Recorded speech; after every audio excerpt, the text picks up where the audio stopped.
जी।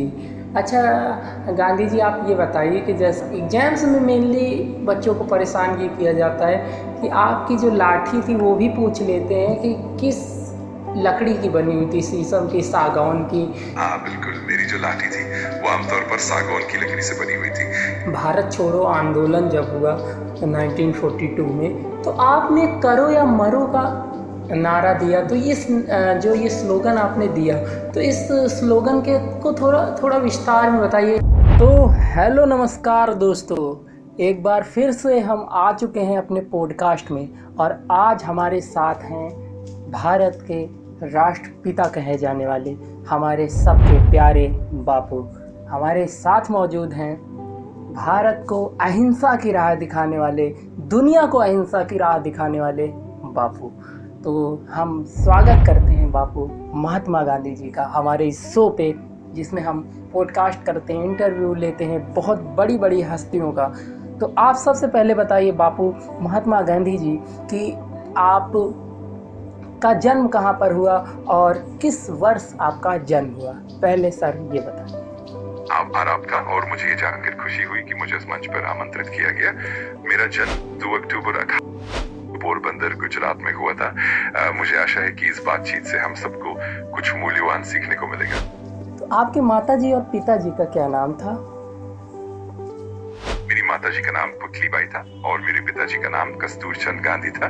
दोनों ने ही मुझे जीवन के महत्वपूर्ण मूल्य सिखाए और मेरे विचारों को गढ़ने में मदद की। जी, तो आप ये बताइए कि आपकी शुरुआती स्कूलिंग कैसे हुई और आपने अपनी पढ़ाई कैसे क्या पूरी? मेरी प्रारंभिक पढ़ाई पोरबंदर में ही हुई, जहाँ मैंने स्थानीय स्कूल में शिक्षा प्राप्त की। इसके बाद मैं राजकोट गया और वहाँ से मैंने आगे की पढ़ाई की। फिर मैंने इंग्लैंड जाकर बैरिस्टर बनने के लिए कानून की पढ़ाई पूरी की। ओके। और फिर हमने जैसा कि सुना है कि आपको अफ्रीका भी जाना पड़ा था, तो आपको किस तरह से अफ्रीका जाना पड़ा? तो आप कृपया इसके बारे में बताइए सर। हाँ, मुझे 1897 में दक्षिण अफ्रीका जाना पड़ा, जहाँ मुझे एक कानूनी मामले में मदद करने का अवसर मिला। अफ्रीका में मेरे अनुभवों ने मुझे अहिंसा और समानता के सिद्धांतों को और भी गहराई से समझने में मदद की। ओके, तो सर अब ये बताइए कि जैसे आप अहिंसा की बात करते हैं, तो सबसे पहले आपने जो दक्षिण अफ्रीका में था, तो वहाँ पर किस तरीके से शुरुआत की थी आंदोलनों की, और आपका वो पहला आंदोलन क्या था जो आपने शुरुआत किया था, और कहाँ पे आपने उसको यूज किया था अहिंसा को? दक्षिण अफ्रीका में मेरा पहला आंदोलन था जब मैं वहाँ के भारतीय समुदाय के लिए नागरिक अधिकारों की रक्षा करना चाहता था। सबसे पहला आंदोलन था जब मैंने रंगभेद के खिलाफ विरोध किया, और वहाँ मैंने अहिंसा के माध्यम से न्याय और समानता की मांग की। यही मेरी अहिंसा की पहली प्रयोगशाला थी। ओके, तो सर आपके माइंड में ये चीज़ कैसे आई कि मुझे भारतीयों के लिए कुछ करना चाहिए, और आप किस एक तरह से थिंकर से सबसे ज़्यादा प्रभावित रहे? मुझे ये एहसास हुआ कि जब मैं दक्षिण अफ्रीका में था तब वहाँ के भारतीयों को बहुत सारे अन्याय का सामना करना पड़ता था। इस अनुभव ने मुझे प्रेरित किया कि मैं उनके अधिकारों के लिए आवाज उठाऊं, और मैं महात्मा बुद्ध, जैन दर्शन और थॉरू जैसे विचारकों से बहुत प्रभावित था, जिन्होंने अहिंसा और सादगी के मार्ग को अपनाया। तो हमने जैसा कि सुना है आप एक गीत बहुत गुनगुनाया करते थे, वैष्णव जन तो तेने कहिए। तो आप इस गीत के बारे में जरा हमको कुछ बताना चाहेंगे, दर्शकों को कुछ बताना चाहेंगे? हाँ बिल्कुल, ये गीत वैष्णव जन तो ही मेरे लिए बहुत प्रिय था, क्योंकि इसमें उन गुणों का वर्णन है जो एक सच्चे मानव में होने चाहिए। दूसरों का दुख समझना, दया और सहानुभूति रखना। ये गीत हमें याद दिलाता है कि सच्ची मानवता का मार्ग हमेशा दूसरों के प्रति संवेदनशीलता और प्रेम से भरा होना चाहिए। जी, ये बात आपने सही कही। और क्या आप इस गीत की 2-3 लाइनें बता पाएंगे कौन सी हैं? जरूर, इस गीत की कुछ पंक्तियां हैं। वैष्णव जन तो तेने कही गई, जे पीर पर आई जा मेरे। इसका अर्थ है कि सच्चा भक्त वही है जो दूसरों की पीड़ा को समझे। ये गीत मानवता और सहानुभूति का संदेश देता है। चलिए, तो अब हम आपकी बात करते हैं कि आप भारत कैसे आए, और आप किस, बहुत बार जैसे अभी बच्चों से पूछ लिया जाता है कि आप किस जहाज से भारत आए थे, तो आप ये भी बताना चाहेंगे कि आप भारत में जब आए थे तो किस जहाज से आए थे? जी, मैं जब दक्षिण अफ्रीका से भारत लौटा तो मैं एक समुद्री जहाज के माध्यम से आया था। उस समय विमान सेवाएं इतनी प्रचलित नहीं थी, इसलिए मैं जहाज से ही भारत वापस आया, और इस यात्रा ने मुझे भारत की धरती पर फिर से कदम रखने का मौका दिया। जी, तो आप भारत कब आए थे वैसे वापस? मैं 1915 में भारत वापस आया जब मैंने दक्षिण अफ्रीका से लौटने का निश्चय लिया। उस समय मुझे भारत के स्वतंत्रता संग्राम के लिए नई ऊर्जा और प्रेरणा मिली। जी, तो सर उसके बाद फिर आपका पहला आंदोलन कौन सा था जो भारत में आपने एक किया? भारत लौटने के बाद मेरा पहला बड़ा आंदोलन था चंपारण सत्याग्रह, जो 1917 में बिहार के चंपारण जिले में हुआ। इसमें मैंने किसानों के अधिकारों की रक्षा के लिए अहिंसा का मार्ग अपनाया और इसी से भारत में अहिंसा आधारित आंदोलनों की शुरुआत हुई। तो सर क्या जब आप भारत आए आपने चंपारण आंदोलन किया, तो इससे पहले आपने कभी कांग्रेस के बारे में सुना था या फिर आपने कभी कांग्रेस के किसी अधिवेशन में भाग लिया था क्या? हाँ, निश्चित रूप से मैंने भारतीय राष्ट्रीय कांग्रेस के बारे में पहले भी सुना था और मैं उसके कुछ अधिवेशनों में भाग लेने का मौका भी पा चुका था। लेकिन चंपारण आंदोलन के बाद ही मैं कांग्रेस के साथ और अधिक सक्रिय रूप से जुड़ा और स्वतंत्रता संग्राम में मेरी भूमिका और भी गहरी होती है। जी सर, तो आप एक बार फास्ट तरीके से अगर बता पाएं कि आपने आपने बताया 17 में शायद चंपारण आंदोलन को लीड किया था, इसके बाद आपने कौन कौन से मेन आंदोलन और कब कब किए थे? जरूर, 1917 में चंपारण आंदोलन के बाद 1919 में मैंने रॉलेट एक्ट के खिलाफ सत्याग्रह किया।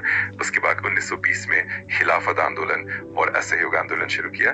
फिर 1930 में नमक सत्याग्रह और 1942 में भारत छोड़ो आंदोलन भी मेरी प्रमुख गतिविधियां रही। तो इन सभी आंदोलनों ने स्वतंत्रता संग्राम को नई दिशा दी। तो सर आपने असहयोग आंदोलन को वापस क्यों ले लिया था, जबकि वो आंदोलन बहुत ही अच्छे से आगे बढ़ रहा था, सब कुछ हो रहा? हाँ, ये सच है कि असहयोग आंदोलन उस समय काफी सफल हो रहा था, लेकिन चौरा चौरी की घटना के बाद जब वहाँ हिंसा हुई तब मैंने अहिंसा के सिद्धांतों की रक्षा के लिए आंदोलन को वापस लेने का निर्णय लिया। मेरे लिए अहिंसा से बढ़कर कुछ भी नहीं था और इसी कारण मैंने आंदोलन को स्थगित किया। जी, तो सर इसके बाद एक आपका असहयोग आंदोलन हम सुनते हैं, एक सविनय अवज्ञा आंदोलन सुनते हैं, इन दोनों में क्या डिफरेंस था अगर आप बताना चाहें? जरूर, असहयोग आंदोलन में हमने ब्रिटिश सरकार के साथ सहयोग करना बंद करने का संकल्प लिया था, जैसे कि सरकारी नौकरियों से इस्तीफा देना, विदेशी सामान का बहिष्कार करना इत्यादि। वहीं सविनय अवज्ञा आंदोलन में हमने जानबूझकर कानूनों का उल्लंघन किया, जैसे नमक कानून का उल्लंघन करना। दोनों आंदोलनों का उद्देश्य स्वतंत्रता था, लेकिन उनकी विधियां अलग अलग थी। जी, तो अभी जैसा आपने बताया कि नमक कानूनों का उल्लंघन करना, तो आपने नमक कानून के लिए डांडी यात्रा हमने सुना है की थी, तो ये डांडी यात्रा आपने कैसे, कब की और कहाँ से शुरू की, और ये लगभग कि ये जो यात्रा हुई थी ये कितने किलोमीटर लंबी थी? प्लीज सर इसमें थोड़ा विस्तार से बताइए। हाँ बिल्कुल, दांडी यात्रा मैंने 1930 में की थी। मैंने साबरमती आश्रम से इसकी शुरुआत की और लगभग 24 दिन तक चलकर दांडी पहुंचा। इस यात्रा की कुल दूरी करीब 390 किलोमीटर थी। इस यात्रा का उद्देश्य था नमक कानून का उल्लंघन करना और ब्रिटिश शासन के खिलाफ एक बड़ा सत्याग्रह दिखाना। बापू आप ये बताइए कि जो आप जानते होंगे गोलमेज सम्मेलन हुए, तो उनमें से किस सम्मेलन में आपने भाग लिया और वो सम्मेलन कब कब हुए? जी जरूर, मैं 1931 के गोलमेज सम्मेलन में शामिल हुआ था, जो 1930 और 1932 के बीच आयोजित हुए थे। उन सम्मेलनों में मैंने भारतीय हितों की बात रखी और देश की आज़ादी की राह में अपना योगदान दिया। जी, तो आपका जैसे बहुत बच्चों से आपके ऊपर क्वेश्चन ये पूछा जाता है कि आपने जो आप जिस जहाज़ से गए थे उस जहाज़ का नाम क्या था? वहाँ पर आप जब ब्रिटेन गए थे तो गोलमेज सम्मेलन में आप गए थे, तो उस जहाज़ का क्या नाम? अच्छा सवाल है। मैं जब ब्रिटेन गया था तो मैं एसएस सिटी ऑफ कायरो नामक जहाज से यात्रा की थी। ये जहाज उस समय काफी प्रसिद्ध था और इसी पर चढ़कर मैं गोलमेज सम्मेलनों में हिस्सा लेने पहुंचा था। जी धन्यवाद। और जैसे कि यूपी SSC पेट का जो पेपर होता है, वहाँ पर आपके ऊपर क्वेश्चन ये पूछा गया था कि आपने धोती पहनना कब शुरू किया? तो असहयोग आंदोलन के समय तो आपने शुरू किया, लेकिन आप एग्जैक्ट डेट बता सकते हैं? बिल्कुल, मैंने धोती पहनना असहयोग आंदोलन के दौरान ही शुरू किया था और ये लगभग 1921 के आसपास हुआ था। उस समय मैंने ब्रिटिश वस्त्रों का बहिष्कार करते हुए अपने पारंपरिक भारतीय पहनावे को। जी, अगर हम एग्जैक्ट डेट की बात करें तो ये क्या इम्पोर्टेंट है एग्जैक्ट डेट जानना कि कितने सितंबर क्या था, या फिर ये उतना ज़रूरी नहीं है? दरअसल ये ज़रूरी नहीं है कि एकदम सटीक तारीख याद रखी जाए, पर क्योंकि उसका मूल महत्व इस बात में है कि हमने उस समय अपने विदेशी पहनावे का त्याग किया और स्वदेशी को अपनाया। लेकिन हाँ, इतिहासकारों के लिए और कुछ प्रतियोगी परीक्षाओं के लिए ये जानकारी मददगार हो सकती है। जी, अच्छा गांधी जी, आप ये बताइए कि जैसे कि बहुत लोग ये बोलते हैं और एग्जाम्स में मेनली बच्चों को परेशान ये किया जाता है कि आपकी जो लाठी थी वो भी पूछ लेते हैं कि किस लकड़ी की बनी हुई थी, शीशम की, सागौन की। हाँ, तो आप बता सकते हैं वो किस लकड़ी की बनी हुई थी वो लाठी? हाँ बिल्कुल, मेरी जो लाठी थी वो आमतौर पर सागौन की लकड़ी से बनी हुई थी। ये लकड़ी काफी मजबूत और टिकाऊ होती है और इसी वजह से मैं उसे अपनाता था। तो ये जी एक बहुत ही जी जी, धन्यवाद। आपने ये बहुत ही इम्पोर्टेंट क्वेश्चंस थे। भारत छोड़ो आंदोलन जब हुआ 1942 में, तो आपने करो या मरो का नारा दिया। तो जो ये स्लोगन आपने दिया, तो इस स्लोगन के को थोड़ा थोड़ा विस्तार में बताइए। हाँ बिल्कुल, करो या मरो का नारा तो वास्तव में एक दृढ़ संकल्प का प्रतीक था, जिसमें हमने अंग्रेजों से देश को आजाद कराने के लिए अपनी पूरी कोशिश करने की बात करी। लेकिन साथ ही इस आंदोलन में अहिंसा का पहलू भी बहुत महत्वपूर्ण था। हम चाहते थे कि हमारा संघर्ष शांतिपूर्ण और सौम्य रहे और इसी संतुलन को बनाए रखना हमारा उद्देश्य था। जी जी, आपने सही कहा। और उसके बाद अच्छा, अंग्रेज़ों ने भारतवासियों के खिलाफ बहुत सारे आप बोल सकते हैं कि बहुत क्रूरता भी अपनाई। तो ये एक तरह से अच्छी बात हुई कि हम आज़ादी हमने पाई। तो 1947 में आप कैसे महसूस कर रहे थे जब हमारा देश आज़ाद हो गया? वो पल वाकई बहुत भावुक और ऐतिहासिक था। जब भारत आजाद हुआ तो मुझे बहुत गर्व भी महसूस हुआ और साथ ही एक गहरी जिम्मेदारी भी महसूस हुई। ये एहसास था कि हमें अब अपने देश को सशक्त और एकजुट करना है। ये एक नई शुरुआत थी जिसमें संघर्ष के साथ साथ उम्मीद और प्रेम भी शामिल था। तो आज आप अपने भारत को, अपने प्यारे भारत को कैसा देखना चाहेंगे और आप भारत के युवा को क्या सलाह देना चाहेंगे? मुझे आज के भारत में एक विकसित, शांतिपूर्ण और एकजुट देश की कल्पना है, जहां हर नागरिक को समान अधिकार और अवसर मिले। मैं युवाओं से ये कहूंगा कि वे सदैव सत्य, अहिंसा और सेवा को अपने जीवन का मार्गदर्शक बनाएं।